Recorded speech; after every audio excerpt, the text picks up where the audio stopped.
How to find calling notifications on Truecaller. Hello guys, in today's video I'm gonna show you how to find it easy and quick.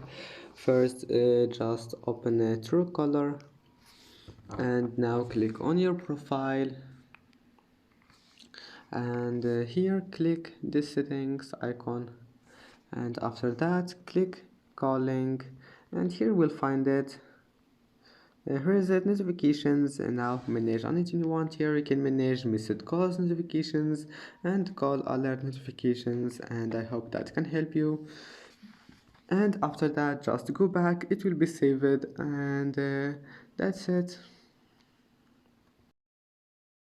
And that's it for today's video. If you like this video, please don't forget to like and don't forget to subscribe, and thank you for watching this video until the end, and see you in the next video.